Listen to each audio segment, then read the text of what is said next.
Hi, this is Scott Garibay, and today I'm going to be talking about ghost product endorsement. All right, so actually, I just got a haircut.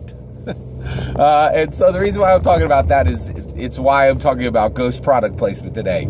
So I'm very fortunate. I have a specific haircutting lady that I go to. She works for Great Clips, which is just a regular chain. But the lady I go to, her name is Danielle, and she is a 3-generation hair cutter. Her mother cut hair and her grandmother cut hair. And this lady's really special, right? Her name is Danielle. And when I go to get so Great Clips does not take reservations, right? You just have to show up, right? They'll let you sign up online, but the issue is if you want a specific cutter, you have to wait, right? So I have never, ever gotten my hair cut by Danielle without a wait. She's just that good. Like, everybody queues up for her. I have sat in a Great Clips with that had 3 hair cutters and 3 customers, and one customer was in the chair and two customers were sitting waiting for Danielle to cut their hair.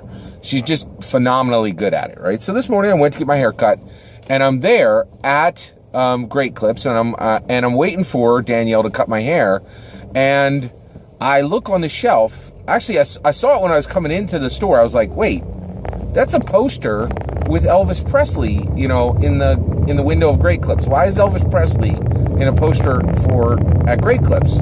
So I go in and I sit down, and then I look on the shelf, and they have they have a whole line of hair products called American Crew, right? Well, that line of American products is being sold at Great Clips, and every single bottle has the image of Elvis Presley on it, right? Now, I remember when Elvis Presley died. I think it was the late 70s, the early 80s. I remember I was in Savannah, Georgia, when he died. And I remember somebody telling me he died, and it was just me and some kids. We were out on our bicycles, and it was a Saturday, and somebody goes, "Hey, Elvis Presley died." And we all laughed at him, and he's like, "No, I'm not joking. He really died." And one of the little girls was like, "What? He's really young. I don't think he died." Right. And, and I remembered it was an event. Right. And so, and when we found out he had died, everybody was very sad. He is, so Elvis Presley is an absolute American icon. Right.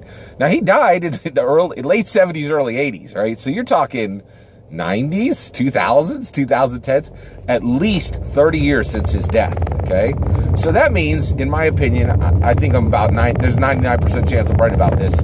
Elvis Presley never gave permission for his image to show on American Crew hair products, right? Because he was, this product is coming out 30 years later.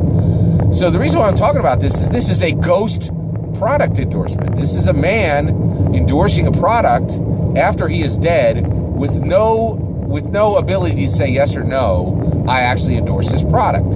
It's his. I think what's happening. I'm fairly certain what's happening is that the kin, the people who your heritage, right? So the ancestors of the family, specifically of Elvis Presley, sold his image and his name to sell this product.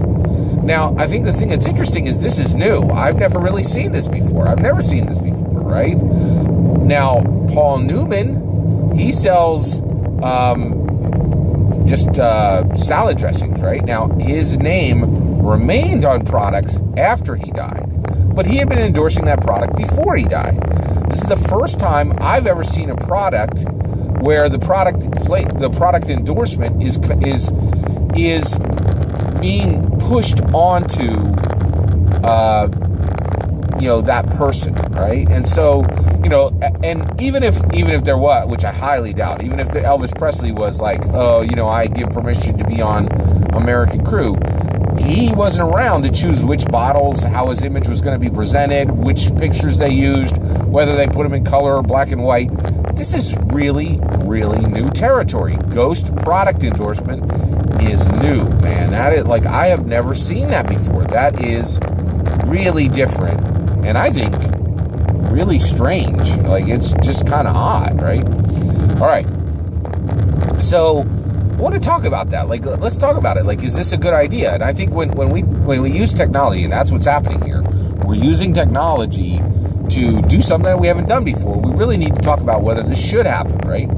So, if what I'm saying is correct, and his family has and he never had a hand in choosing to endorse American crew products, is that right on the behalf of the family to do that, right? Well, I think it is. It really is right. And the reason why is, this is America. Elvis Presley was an American icon.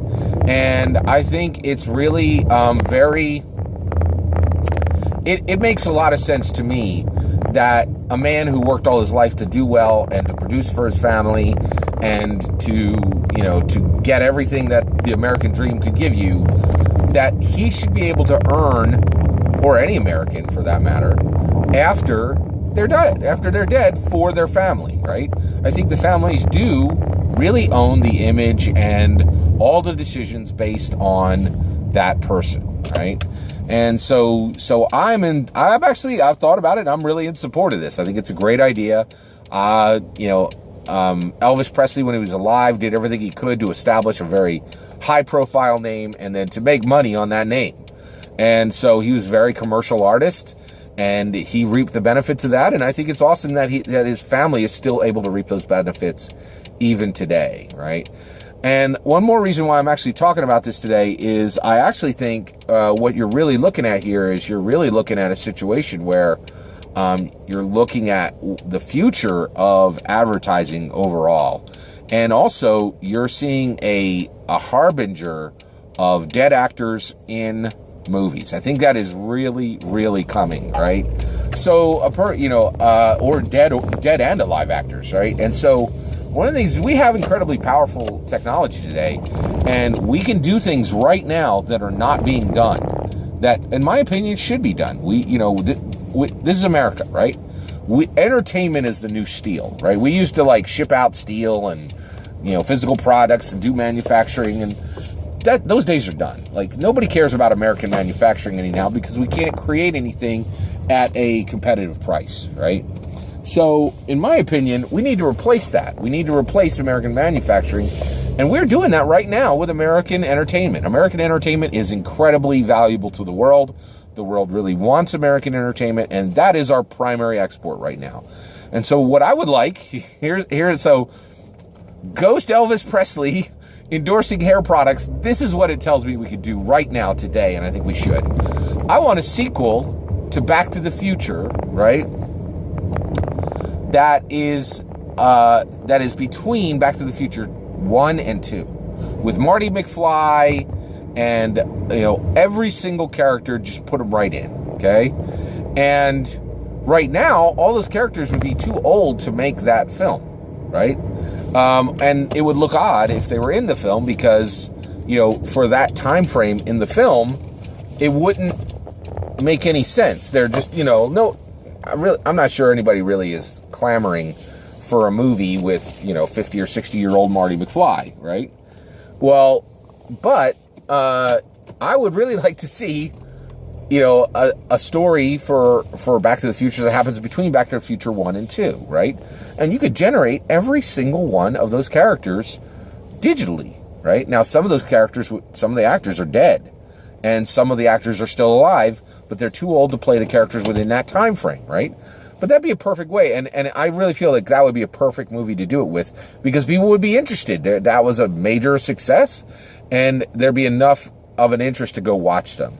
So I was really, really fascinated with Ghost Elvis Presley endorsing hair products. I'm fully in support of it, and I want my Back to the Future 1.5 with all CGI actors. Let's do this. Take care.